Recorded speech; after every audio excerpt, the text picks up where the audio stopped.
There's the fear that you're not safe. There's the fear that you're not useful, that you're going to fail. And there's the fear that you're not lovable. The fear that you're not lovable, or the part of your heart that's telling you you're not lovable, is often called shame. But it's just one of the big three. So I want to see if I can tell you 3 Bible stories. And I was taking a nap last Sunday. It's one of my favorite things to do. And I woke up from the nap and I had all 3 of these Bible stories just like right there. Okay. They all fit and they all connect to the fear, and the fear is what gets in the way of love. And I had it all prepped. So this is the part that I feel like this is from God for you. Okay? There's 3 stories in the Bible where God comes to 3 different people and asks them a meaningful question. And in all 3 points, it's to deal with fear. The first story is Adam and Eve. And I always seem to reference back to them, and I can't escape it. God said to Adam, on the day you eat of that fruit, you're going to die. And then they did it. And we say, well, why were they hiding? They were hiding because they were ashamed. No. They were hiding because they ate the fruit. It wasn't poison. They didn't die. So who's coming to kill us? God is. I would hide if I ate the fruit that God said that day is the day you die. So God came to them and said, where are you? You don't have to hide. I'll cover your shame. I'll kill an animal and cover you. The animal will die for you today. Because he could have and rightly killed them right then and there. Let's just start over. Right? And there's times, if you read through the Bible, where God kind of gets there.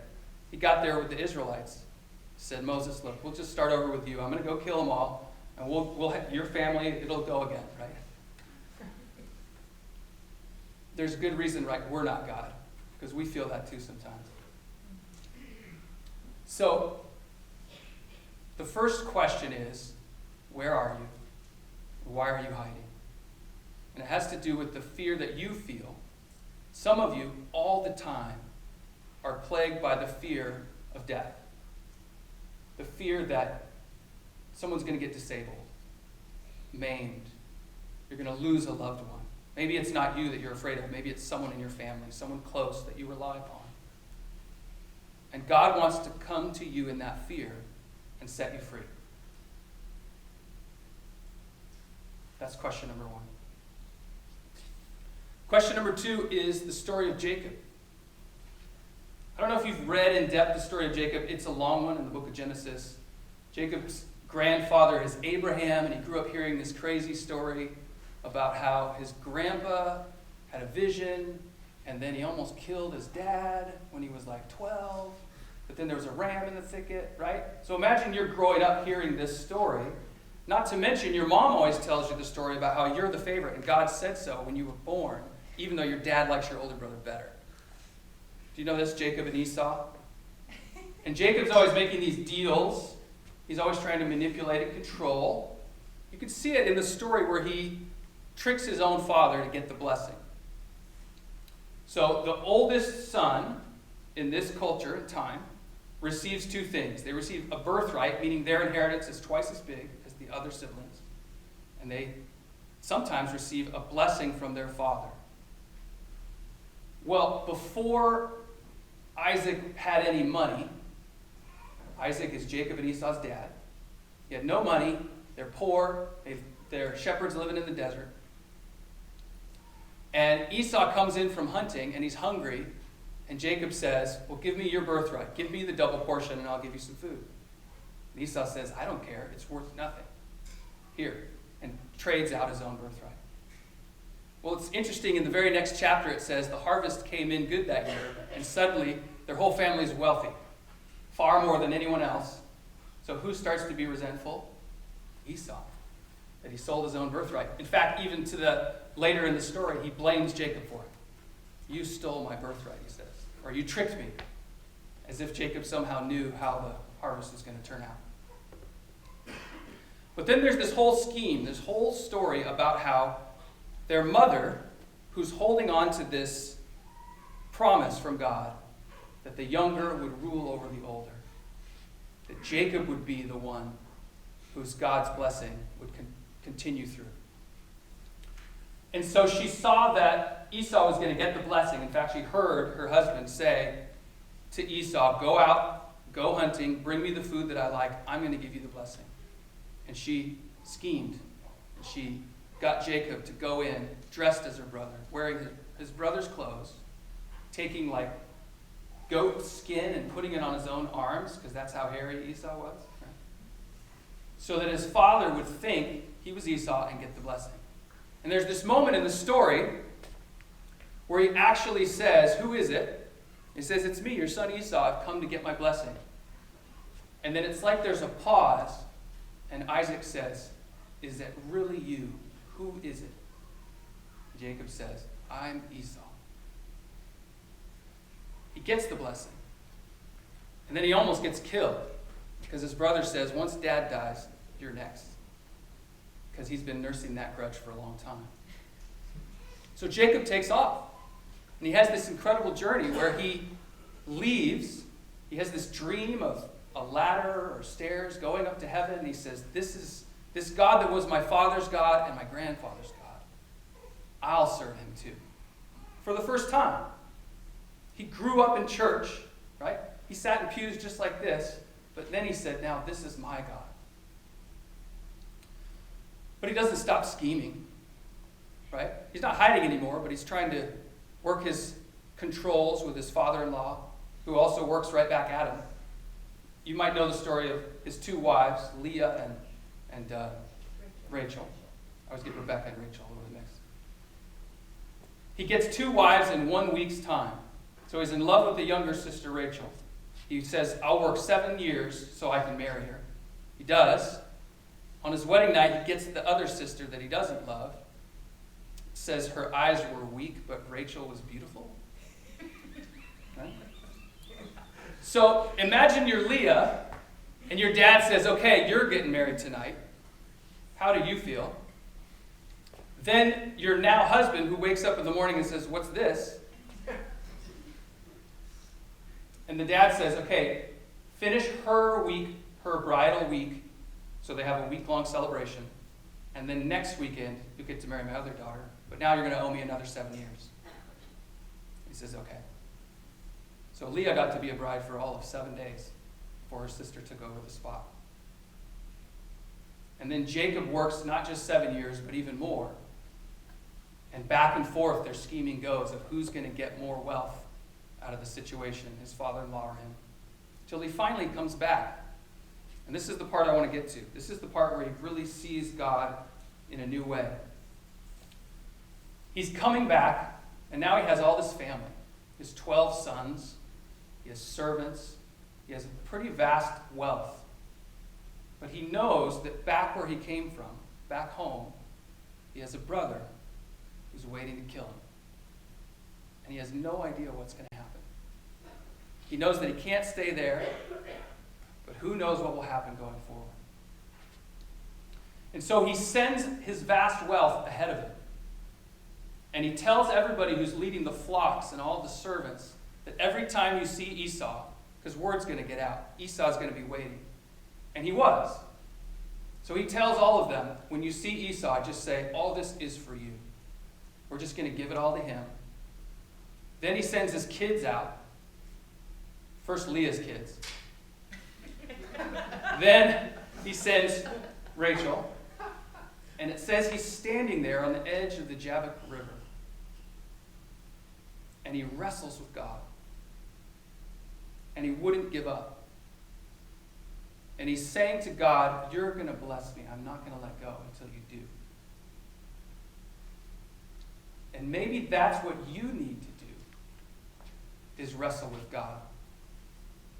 Because you've stepped out of the bushes. You've made your peace with God, but there's something missing. There's something more that God's calling you to. And so God or an angel, depends where you read it. It's an interesting story. It says he touched Jacob's hip, dislocated it, which I've never done, but it sounds painful. And Jacob is writhing in pain on the ground, I can only imagine, but holding on to this God's ankle. And it's like he's standing there saying, come on, what do I have to do to you to get you to let go? And maybe that's what life is doing to you. And you're just barely holding on to God and saying, I just need something. And that's where God is putting you on purpose. And so God asks Jacob a question. Remember the questions? He says, what's your name? And all of his scheming, all of his pretending to be someone that he isn't, to try to get approval, comes down to that one moment, is can I get approval from God? I won't let go till you bless me. Because if I can get approval from God, then maybe I don't need it from anyone else, even my brother who's coming to kill me. And Jacob says, I'm Jacob. His name actually means like schemer, usurper, of all things. And God says, you're not Jacob anymore. You're Israel. That you're the wrestler. And so you wrestled with God and you didn't let go. And now you get the blessing. And if you're wrestling with who you are and what other people think of you, right? That's the second fear. Fear of rejection. Maybe there's someone significant in your life, in your story, who did reject you, who didn't give you the love or the affection that you needed. And God is asking, are you willing to wrestle for it? Or are you just going to let go when it hurts? Because if Jacob let go when it hurt, it wouldn't be the same story. And God has a story for you. That's the second question. There's a third question. It's the story of Saul of Tarsus, who's serving God and doing what he thinks is right. He's persecuting this crazy new cult called the Way. We're talking about their nut prophet who died, and they say he came back to life. And we need to stop this thing before it gets out of hand. And so we're going to put the teachers of this crazy new cult into jail. So he collects his friends, and they're done in Jerusalem. They've really dealt with it there. And now they got to go to Damascus, and they're going to go and do the same thing. They're going to find the Christians, stone and kill the outspoken ones, put the leaders in jail, and scatter all the followers. And that'll put an end to this nonsense. And God interrupts Saul on the way. And he's riding on his donkey, and a bright light shines on him. And what does God say to him? He says, what are you doing? Why are you persecuting me? He says, who are you, Lord? He says, I'm Jesus, the one you're persecuting. The devil's main tool for attacking Christians are people who think they're serving God. The worst stories you'll ever hear among Christian believers are about what other believers did to them, thinking they were right. And maybe that's you. Maybe you think that you're doing God's work, and he's come with a question of what are you doing? Because there's more to do. There's a higher love. Maybe you are plagued by that third fear, the fear of being useless, that you won't live up to a standard you've set or that someone else set. God's come to say, stop it. What's amazing about all three of these people is they all got a new name. Before Eve was Eve, she was just the woman. In fact, Adam is just the man. That's all Adam means, is the man. He didn't ever get a name, but Eve did. And in that name, was acceptance and a purpose. Eve means the mother of all the living. Jacob got a new name, Israel, the one who wrestles with God. And Saul, who's named after the king, the first king of Israel, he got a new name, Paul. Paul means humble.